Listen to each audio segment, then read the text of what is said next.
Hello, and welcome to the Bamboo Lab podcast with your host, peak performance coach, Brian Bosley. Are you stuck on the hamster wheel of life, spinning and spinning, but not really moving forward? Are you ready to jump off and soar? Are you finally ready to sculpt your life? If so, you've landed in the right place. This podcast is created and broadcast just for you. All of you strivers, thrivers, and survivors out there. If you'd like to learn more about Brian and the Bamboo Lab, feel free to reach out to explore your true peak level at www.bamboolab3.com. Hey, Ricky, how are you today, brother? Hey, how you doing, Brian? I'm doing good. Good. Well, thanks for coming on the Bamboo Lab podcast. And typically, everybody out there, I know you normally hear me do a bio. I'm kind of changing things up. Ricky's our first one. We're just going to get into the conversation, at least with Ricky. He's got a busy schedule, and he's got his baby coming home soon, so we want to get talking. So, Ricky, can you start with, I know a little bit about you. I've done some research on the internet. Can you tell the audience a little bit about yourself, where you're from, your childhood, your family, whatever you want to share? All right. I'm the middle child. Well, I'm almost the middle child. I got our youngest child. There's let me see. I got 10 brothers and sisters, 9 brothers and sisters. I got one little brother. My mom has 6 kids. My dad has 3 kids. So out of 10 kids, there's 9 kids, 9 brothers and sisters, 10 kids. I'm born in Escanaba, Michigan.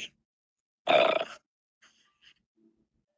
also have a handful of kids. I have 7 kids. I just had my youngest back in November.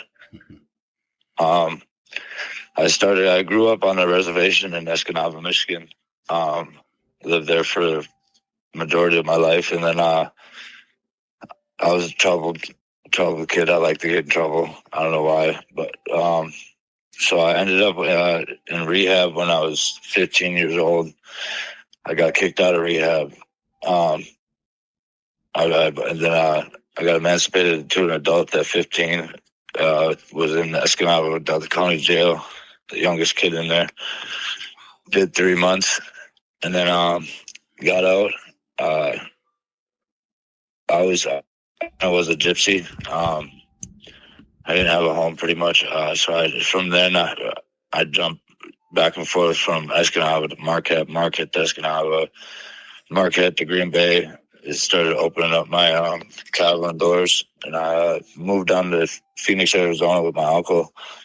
He had a meat company, and after that, I lived down there for a couple months.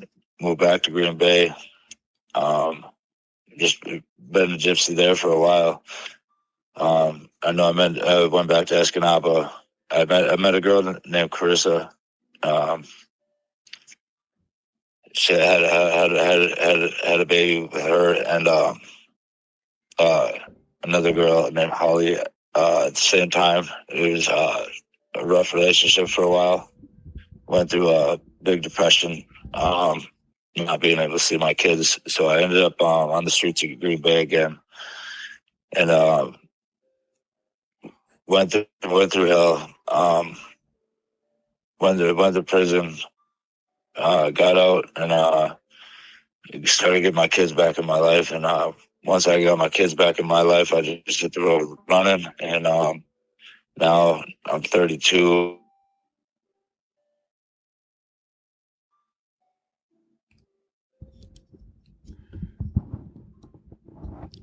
Ricky, I think we lost you for a minute there. Can you hear me?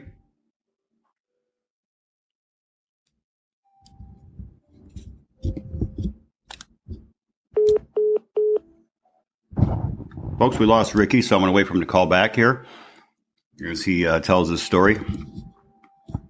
Actually, I'll try to call him.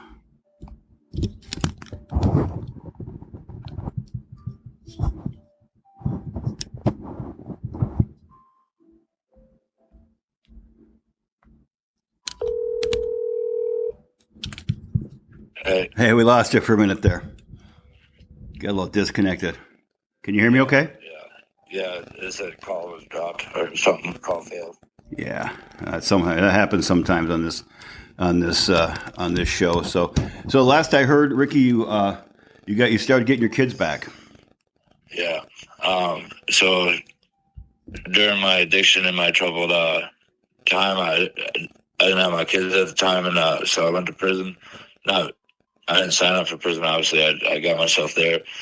I got out, and so I got 4 years clean and sober, and my head on the right road. Right now, you're 4 years clean and sober? Yeah. All right, man. Yeah. Congratulations. That's awesome. Yeah, thank you.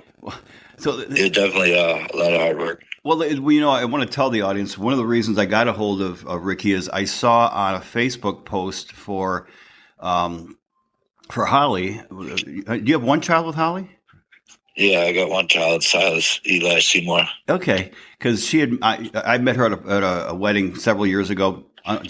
We just said hi at the wedding, but then we became friends on Facebook. So she pops up every once in a while. And it was like whenever anybody says something really nice about their ex or the father of their children, it's intriguing to me because you don't hear that very often. So she was saying something about how great of a father Ricky is. I'm like, who's this Ricky guy? So I clicked on his name, became his friend, and started following him. I'm like, this guy, it's the birth of the birth of a champion, or the rise of a champion. I've seen that quote so many times when I've Googled you and looked on YouTube. So we're going to get to that in a minute, everybody. But Ricky, when you were younger, you grew up on the reservation in Escanaba, and you definitely qualify for the School of Hard Knocks. That you graduated from. Was there anybody who inspired you? So my dad was I was always into sports. I did a lot of karate, boxing, wrestling, football, and boxing always stuck with me. My dad was a state champion growing up before my time, but he always talked about it. So me and my dad always kind of been best friends. Well, when I was younger, we had a trouble communication, but when I got a little older, we started communicating on a different level. We drank together. Probably wasn't the best thing, but it also built our relationship and our bond stronger than two brothers. Mm-hmm. So he's like my brother, my dad, my best friend. So boxing inspired me through him. But other than that, I watched a lot of Mike Tyson and Muhammad Ali. Were you a big fan of the Rocky movies at all? Yeah, I definitely watched those. We grew up watching Jet Li and stuff like that. So let me ask you. I always ask the question: the last 12 months is what has been your biggest learning? But I'm going to ask you differently. In the last 4 years, have you become clean and sober? What has been your biggest learning during that time? Patience. So, like I said, I have a lot of kids, but I was always in and out of their lives when I was struggling with life and addiction and battles and stuff like that. But I have my two younger boys. I have them full time, and then I get my other kids on every other weekend. And so sometimes, like when I first started talking to one of my kids' daughters, Mom, Carissa, we didn't have the best relationship, and she didn't really know where my head was at. And my head was, I'm ready to be in my kids' life, and I'm ready to roll. I needed to build that trust up, and I learned a lot of patience in the last couple of years. It's amazing, not just with my kids' moms, but with my kids and everything in life. It's amazing. I listen to a lot of Joe Rogan, probably my number one when I'm traveling and driving. I listen to Rogan a lot. He obviously has a lot of fighters on there, and he talks about fighters a lot. And he's like, there's not a fighter out there who's worth his weight or her weight in gold who didn't go through a lot of shit as a kid. He said, I'm sorry. He said, there's something about growing up and going through something or a bunch of shit that makes you, it goes. He said, if you have two fighters, equal talent, equal training, equal trainers, one went through shit as a kid and in their life, one didn't, I'm going to bet on the one who went through shit every time. It's just something that grows a metal in you that, you just can't create that, unnaturally. You have it or you don't have it. Yeah, I believe in that. I believe if you can overcome addiction or overcome mental health or overcome, going through shit like we're talking about, then I feel like you can overcome a lot. A lot of people haven't been through not like rough times are a good thing, but they do make you who you are, and they do make you stronger.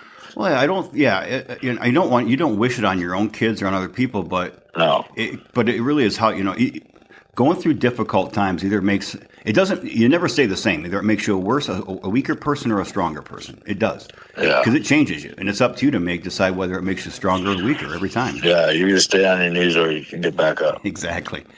Get knocked down 7 times, stand up 8. Yeah. One of my kids' mom asked me that. She said, "Well, what are you going to do if you get knocked down or knocked out in front of everybody?" I said, "Well, I'm going to go get back up." What do you mean? You're not just going to stay down. So, Ricky, the last fight I saw, that was your professional debut, right? Yeah. Tell us about that one. What'd that feel like? That was very exciting. I was more nervous through training and getting ready for it than the day of. It's something about the crowd, people because a lot of people were yelling for me. I had a lot of support, a lot of love, a lot of family. My kids' moms were there. That was awesome. I had the engagement afterwards that I knew I was doing. So I think I was more nervous about that too, than the fight. So I think that overcame the fight nerves. So I was ready to get the fight over with, and then I was like, "Oh man, now I'm gonna have to get on my knees." So it was a lot, and I didn't tell my kids' moms. I didn't tell my kids, so I knew it was going to be a surprise for them. I know my one daughter, my oldest daughter, she's 17. She was crying. She was crying pretty hysterical for about 20 minutes because she was pretty happy. She loves her stepmom, or soon to be stepmom, my fiance. Yeah. And it's been something brewing for a long time. Well, that picture of you, I've seen it on Facebook a few times. That's a pretty iconic picture of you on your hands and knees. You still got it. You still got your fight gear. I think you have and you got the smile on your face. You just won. When was that? Was that a first round knockout? Yeah, that was a first round knockout. 2 minutes and I think 40-some seconds. And that was how do you pronounce his name? Eccles? Yeah, Justin Eccles. Eccles, okay. Yeah. And you got is that a Carmona coming up here on the 29th? Yeah, John Carmona. Yeah, I'm going up to a weight class, heavyweight. His record says he's 300 pounds. So right now I'm trying to gain a little bit of weight. What do you weigh right now? Can you say that? I'm 205, so I'm where I need to be, but I'm 210 or 210. 210 is what I'm trying to get to. What do you have, 6'2"? Yeah, 6'3". 6'3". Yeah. 6'2" when I'm slouching. A lot of my records say I'm 6'2", but when I straighten my back up, it's 6'3". 6'3". I don't know. So this episode is going to air. That's the 29th of March. This episode is going to air a week and a half before that, I think. So what I'm going to do is I'm going to include a link, everybody, to the fight. It's in Green Bay, isn't it? Wisconsin? Yeah. So Green Bay, Wisconsin. Anybody in Michigan or Wisconsin, Minnesota or Illinois, hey, let's check this out. I'm going to do my best to be there. There's probably a 95% chance I'm going to be in the crowd. So click on the links below. You'll see it in the show notes, everybody. See if you can make a trip up there. Prices aren't that bad. I think I saw $50 for some tickets. I mean, that's I have about 70 of them too. So if people want to direct message me too and pick them up or however they want to get them from me, they can do it that way too. Or if they go online, if they put my name in there, that'll be good too. Let's do that, everybody. So reach out for that. I'll have it a link clicked below the March 29th in Green Bay, Wisconsin at, let's see, I know where it was. Where's it at, Ricky? I'll have you say it. The Riverside Ballroom. Okay, Riverside Ballroom. There we go. Okay, perfect. Yeah. Good. Let's get out there and support Ricky as he begins his professional journey. The Ricky the Savage Seymour. Yeah, I love your tattoo on your chest, Native Pride. Yeah. Native Pride, yeah. I was young. I was young when I got it. I do love it. I do have a lot of Native Pride. It is something that I'm in the process. I'm not sure if I'm going to get it covered up, but was kind of looking to get it covered up and maybe get it somewhere else. Most of my tattoos are all native tattoos. That one I was younger, and it's not that I don't like it. It's uneven, so I might just put it somewhere else. I have a small tattoo, Ricky, on my right shoulder I played rugby 30 some years ago in college, and me and my buddy from the rugby team got identical tattoos. And, you get older, they start to fade. It's a small tattoo. So I've always wanted a picture, a tattoo of my logo on my left chest plate, kind of like where you have yours. But, I had dated a girl a few years ago, and she's like, no, that's going to be gross. And now the lady I'm dating is like, dude, I'd love to see it. So my friend of mine in Grand Rapids is going to do it sometime early April. So after March, he said he'll have time to do it. So, so I'm 58 and getting my second tattoo. Nice. Yeah, they're definitely addicting now. I know I wasn't supposed to get none from my elbows down, and I found a tattoo that fit on my forearm pretty good. It felt like a glove, so I just got it. And ever since then, I decided to get a sleeve on my right side. Nice. Yeah, I can see it. So right now I'm looking at you. What do you have? Well, I'm looking at, this is the latest picture. You got a few tattoos. Yeah, I see it. Yeah. My son Dawson's got, I'm going to say five. He's 22. I think he's got 5 tattoos. And for me, I think tattoos are cool. When he was 18 for his 18th birthday, I let him, he designed his own tattoo. And went to my friend who's a tattoo artist, I think the best I've ever seen out of Grand Rapids, and BJ his name is, and then he did a big one on Dawson's right thigh, his first tattoo. And he's got a few smaller ones since then. Yeah. He wants to get a sleeve too, and I'm like, maybe wait till you're a little older, you're 22, make sure that's what you want. Yeah, for sure. My daughter, so my oldest daughter last year, she got in a car accident. Hurt herself not herself because she wasn't driving, but anyway, she got hurt pretty bad.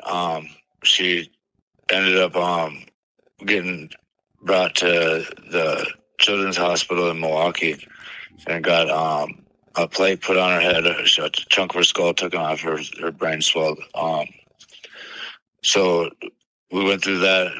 She got out of the hospital, and she had a scar on her leg because she also broke her femur, or not her femur. The thick of that big bone, I think it's her femur, actually. Yeah, I think it is. One of the thigh? Yeah.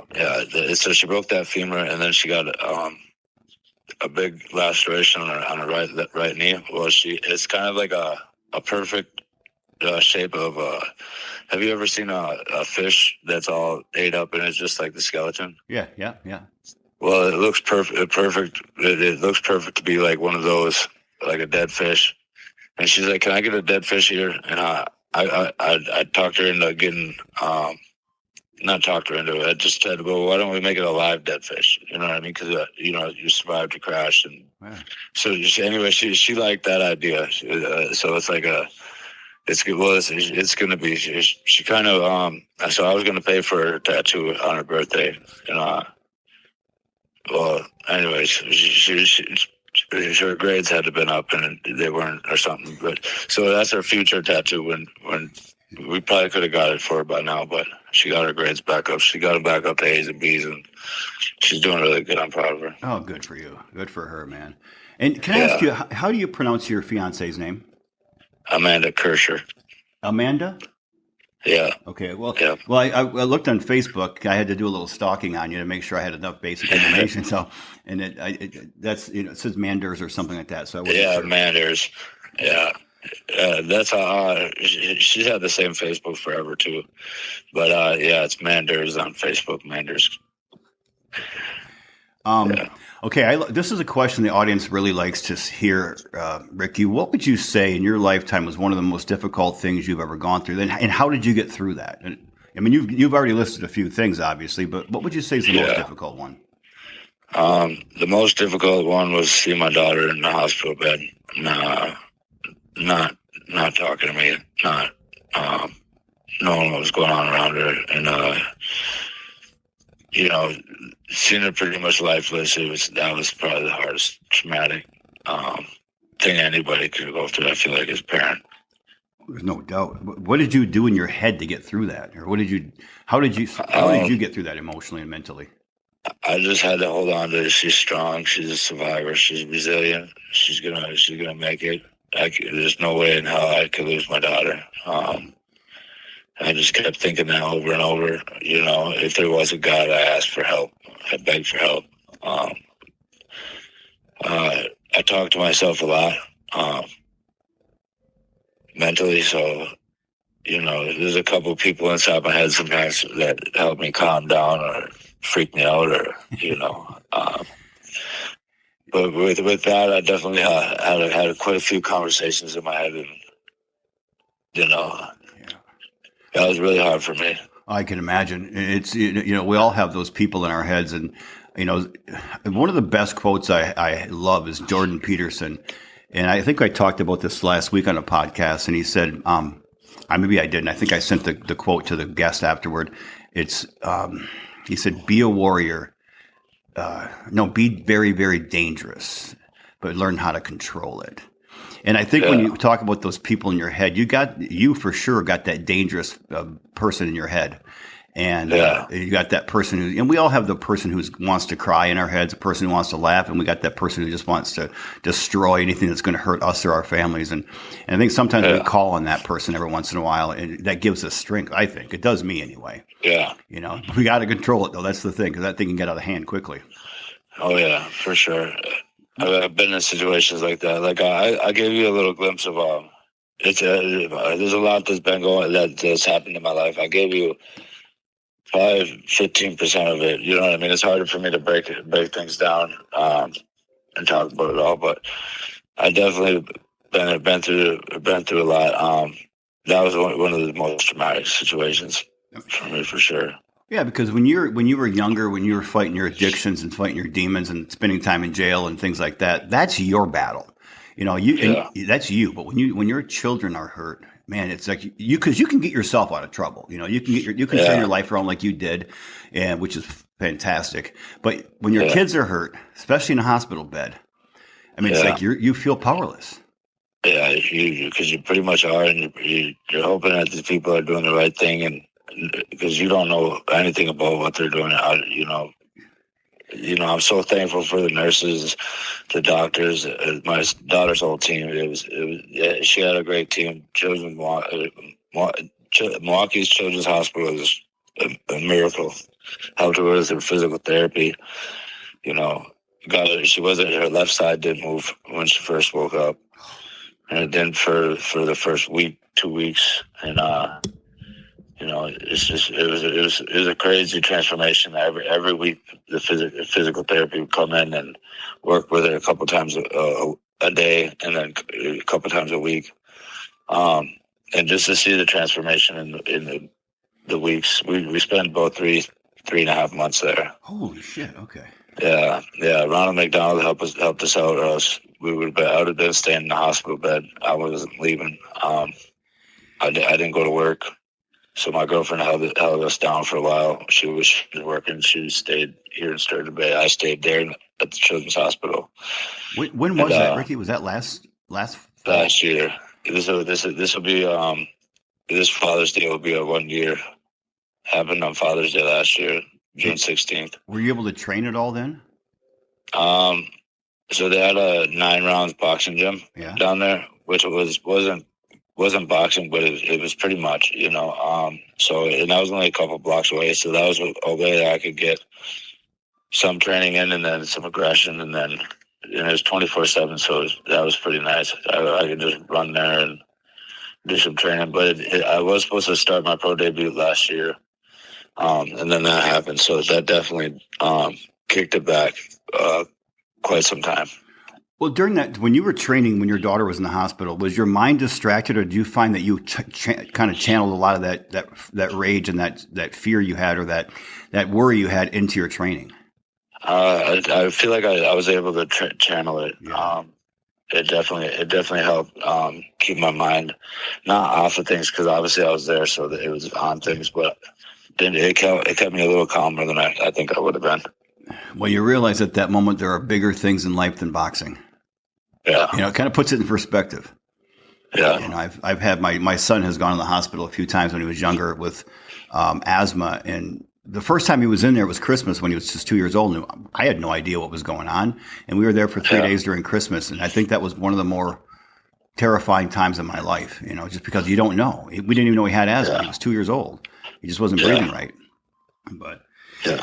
All right, so you're 32. You got your 7 kids. You get your first professional debut out of the way, first round knockout. Going on to your second fight here coming up in a couple of weeks. Got a lot of great things going for you. What do you call right now, Ricky, a win in your life? What do you when something happens and you say that's a victory? What is the big thing for you? The win in my life is continuing to get my kids. They definitely keep me busy and keep me focused because I don't want them to grow up. I grew up in a very alcoholic family. My dad was an alcoholic, drank my whole life. My mom, she was a drug addict. She was an alcoholic too, but more of a drug addict. So I had both sides growing up. So it's something that I want to keep them away from, is because we have a very addicting personalities. I feel like they probably get it from me. And if they don't, then I hope they don't. That's good, but I'd still like to keep everything away from them. I don't drink. Okay, we lost Ricky again, so I'm going to call him back. Stay tuned, folks. This is too good to miss.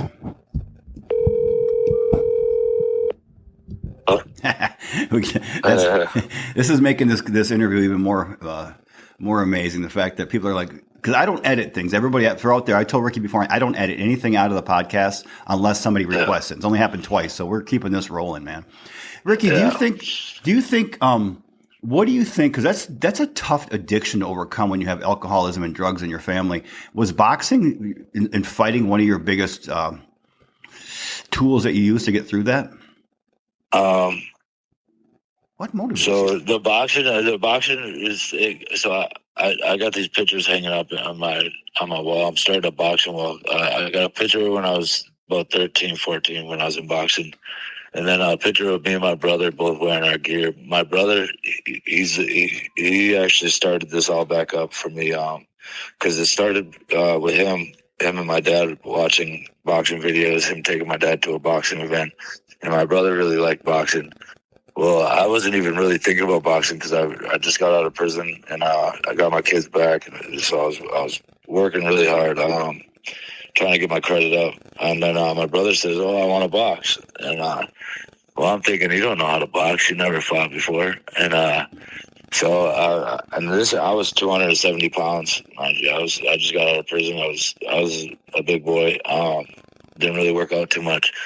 So my brother, he started working out, and then I was like, well, I can't just send you in the ring and you get beat up. So I started training with him, and then I started just upping the weight, and he got in there, did his pro debut.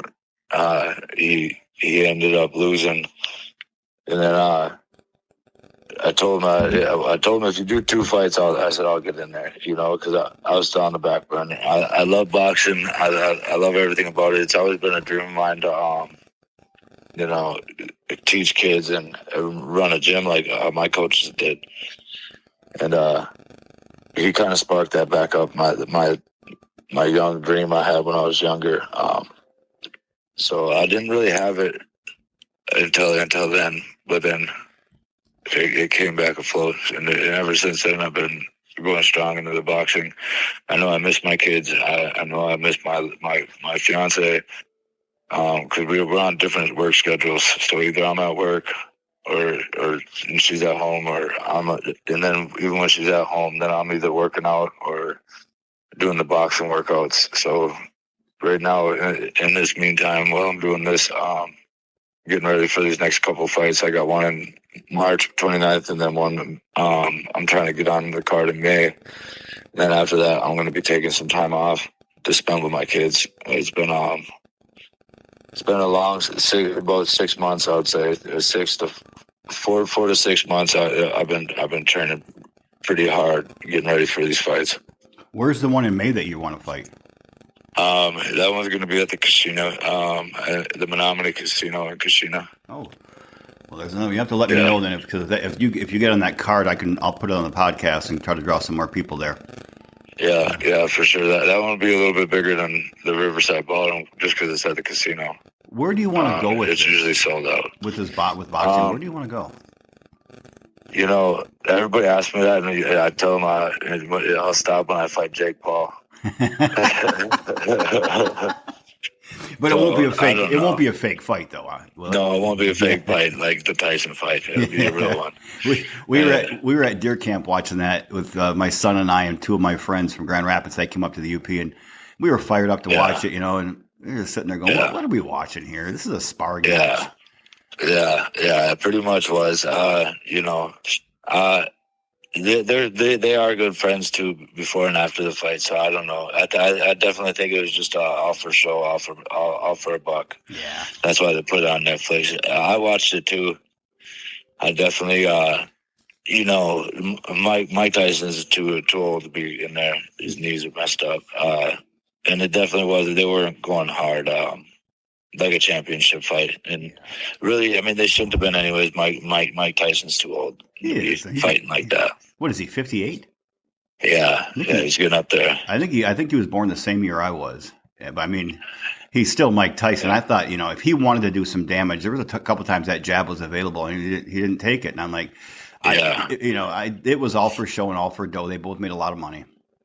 Yeah, for sure. And you can't blame them. You're 58 years old, and hey, if I can make, they want to get rocked. Right. But man, he still has. I've seen him sparring on the bags, and he's got a power in him.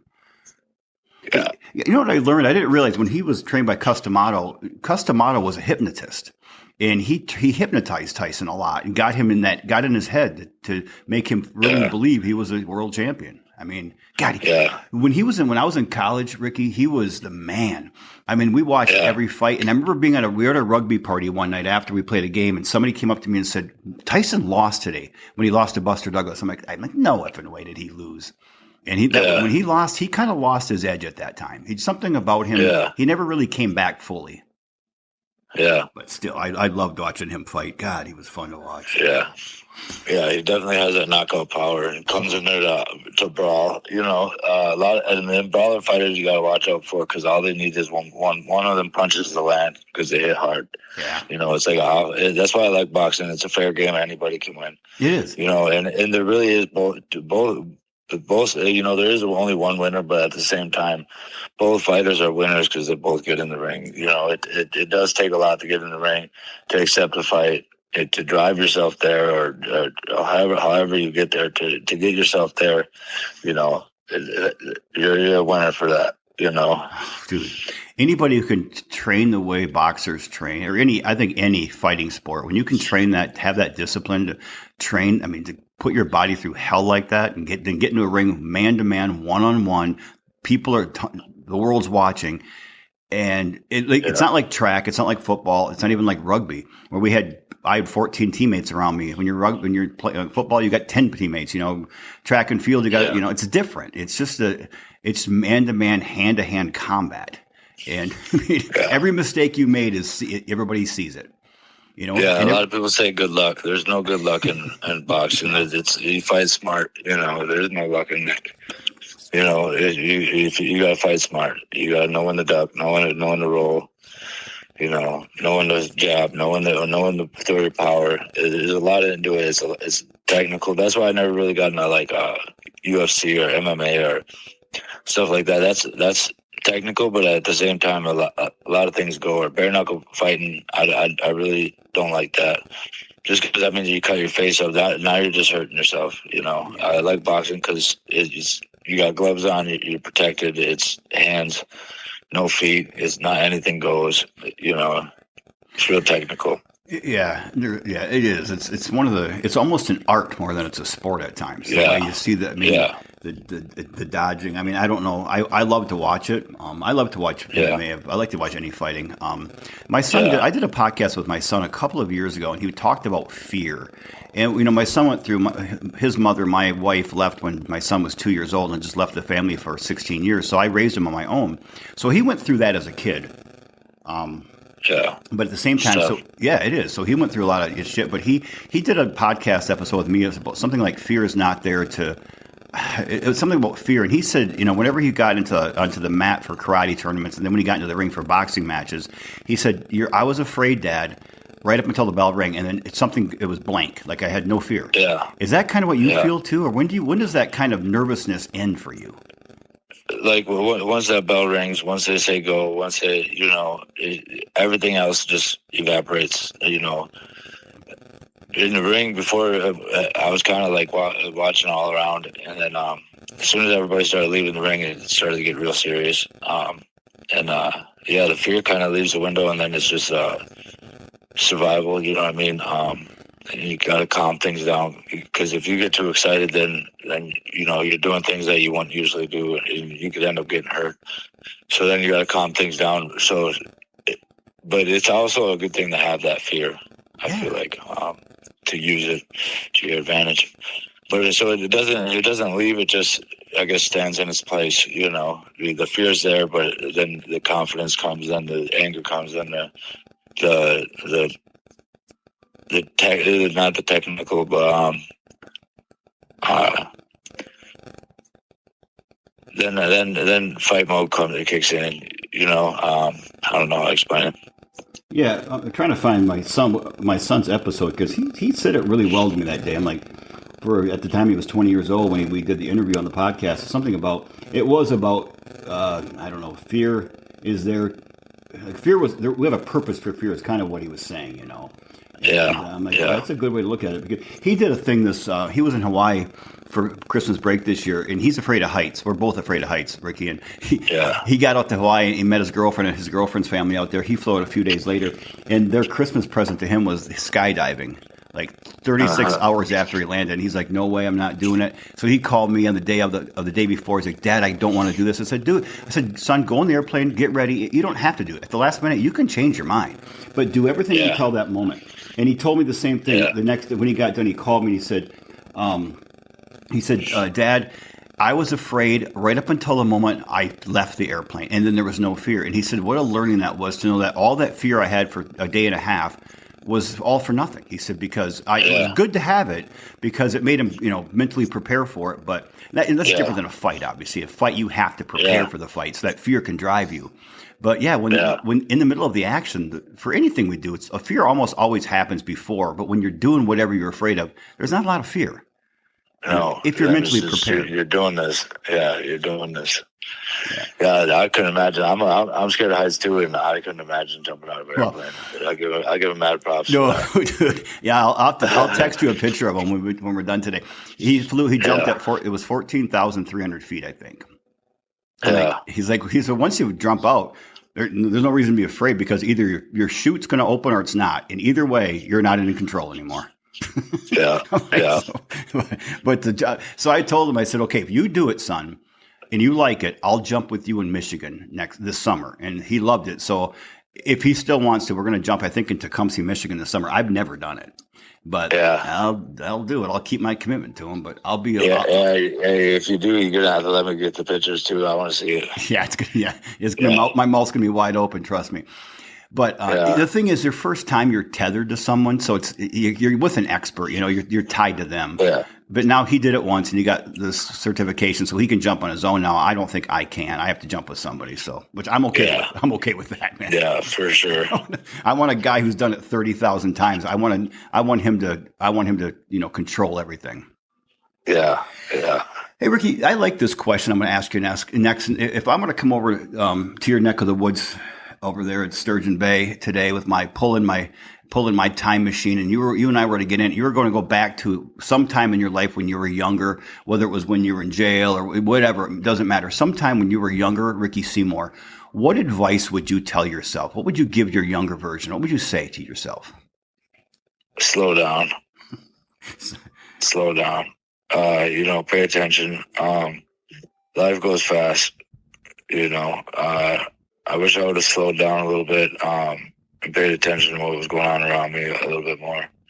I lived careless. I lived a reckless younger life. It has made me into who I am today. But I also missed a lot of time with my kids. That I know they missed me. I know they're my biggest part of my life, and I feel like I missed a lot of that because I was too worried about what other people were doing, or I was going to miss out on something. And but I wish I would have just slowed down and accepted what I did have and stopped chasing something I didn't have. Oh, that's pretty profound. Right now, you look at your kids, you got 7 kids, and some of them have seen you go through your darkest times, or at least come through it. Do you feel with your boxing and the fact that you've overcome probably the most difficult thing a human being can overcome, any addiction is a bitch to overcome. And it takes a lot of courage and stamina and discipline and grit to overcome that. Do you find that they're seeing you now as my dad's a role model? My dad's a hero because of what he overcame and what he's doing with his boxing career? Yeah, my second oldest daughter, Nakaya, we have Thanksgiving dinners on my mom's side. Usually, we try to get all together and we try to say something we're thankful for. And she said she's thankful for her dad getting sober and being back in their lives, and that made me cry. It made me feel like the hard work that I'm doing for them is acknowledged and they see it. We don't really talk about it a lot, but when she said that, I got a lot of acknowledgement from it, and I seen what she was saying. Made me cry. You're making me cry right now.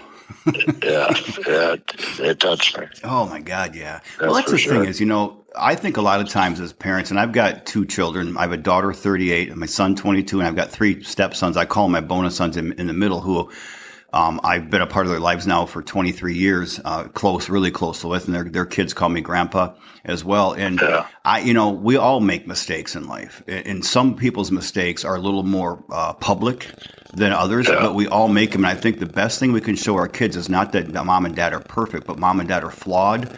We make mistakes. We're human beings, but when we do, we overcome them. We fess up, we own up, we overcome them. Yeah, shake it off, get back up, and try it again. Well, that's the thing, Ricky. I know a lot of parents where I raised my son, and it was very nice town in East Grand Rapids, and great people overall. But I knew a few people who their kids never knew their mom and dad's mistakes. They hid it from them. So I always thought, when those kids come up upon, they make a mistake, they have a problem, they have a challenge. How are they going to learn how to overcome it if their mom and dad didn't role model that for them? Yeah. My oldest kid is definitely seen it. Definitely, my Silas and Maya, the 2 middle children. They were what's it called, sheltered from it. So because being sheltered from it also was me not being there. I wasn't a part of their lives for years. And I'm so happy that they didn't lose that connection with me. My one kid's mom was thinking, "You're never gonna have that connection you want with Maya."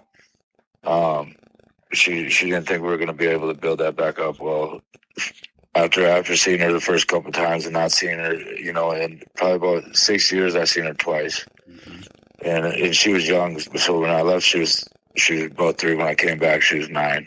Going on 10.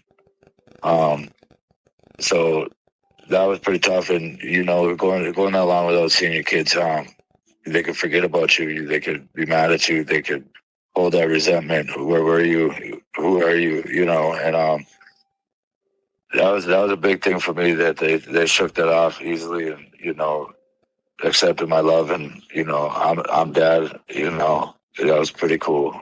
Well, now they get to see the new version of dad now. Yeah. I'm definitely. I did a whole 360.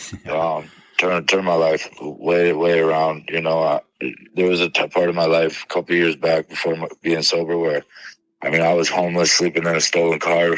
It was behind a broken down hotel.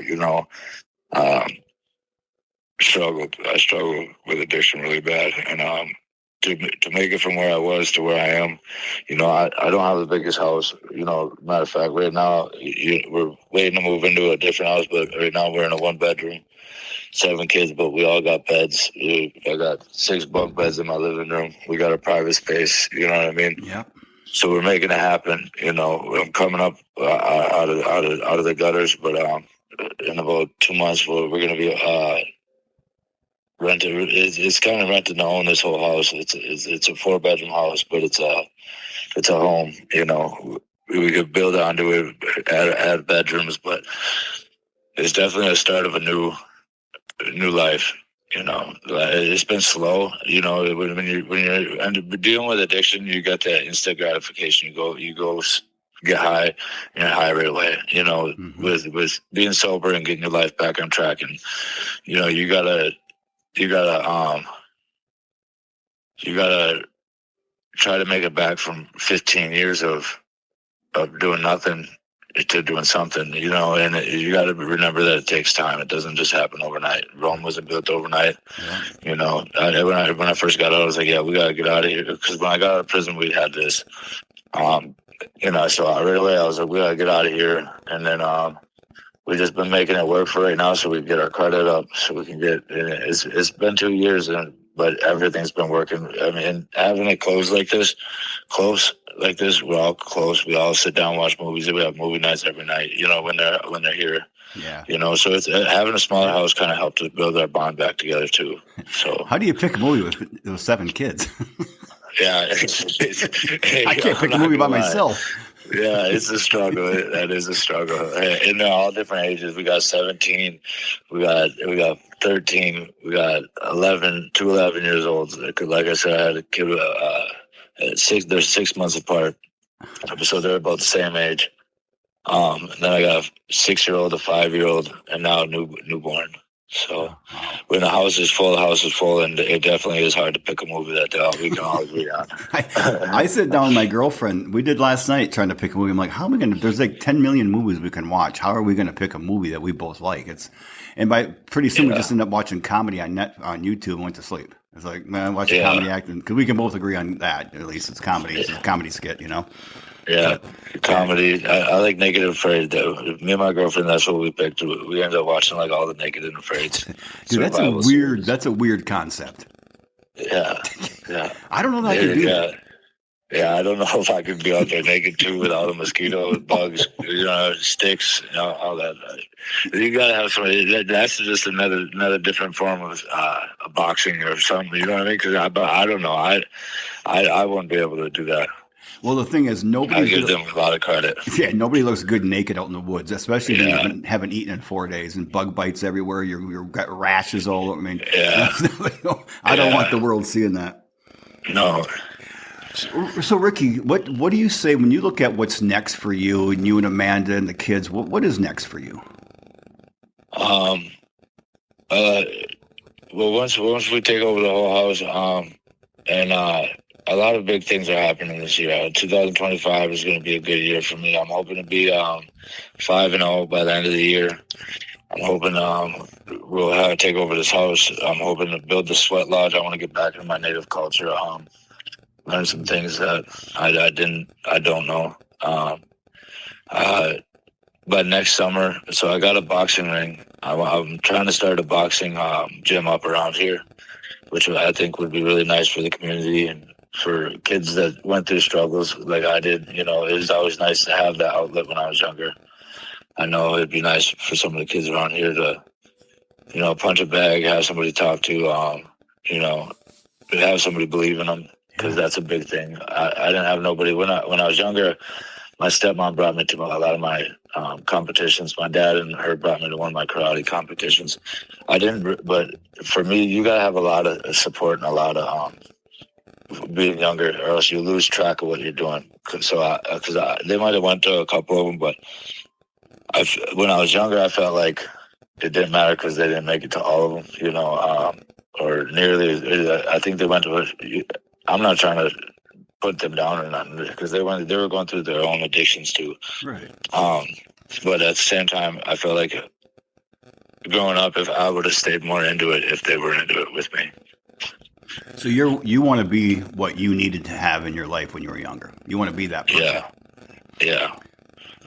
And I want to in the boxing thing. I want to show them that if I could go from where I'm at to being on pay-per-view TV. You know, doing the boxing and staying focused and committed, you know, I tell them that they could be doctors, presidents, you know, take over the world. You know, you got this. And if they ever, that's why I do have a warrant in Michigan. I do plan on taking care of that, and so I can. My son, he wants me to go to his school plays, and and that's something you can't. There's no rewind. You can't. You can always record it, but it's nothing like being there in person. No, it's not. So. This is your year. Yeah, this is my year. Rising from the ashes, sure. Ricky Seymour. Yeah. Ricky the Savage. It's been a couple years in the making, but this is the year that all my hard work, I feel like, is gonna pay off. I mean, every year after this is going to be even better too. But this is the year when I believe I'm going to start seeing this transition. Well, just think of what's happened. We March 6th today, and you when your first your professional debut, you got engaged. You guys are moving into a new home. I mean, that's three big things right there that have happened in the first 2 months and 6 days. Yeah, It's only onward and up here from here. Yeah, for sure. Ricky, is there any question as we wrap up that you wish I would have asked, or is there any final message you want to leave with the audience today that you think they could take home with them? Don't take life for granted, and just calm down and, pay attention. Life's short, and sometimes you blink and you miss a big part of it.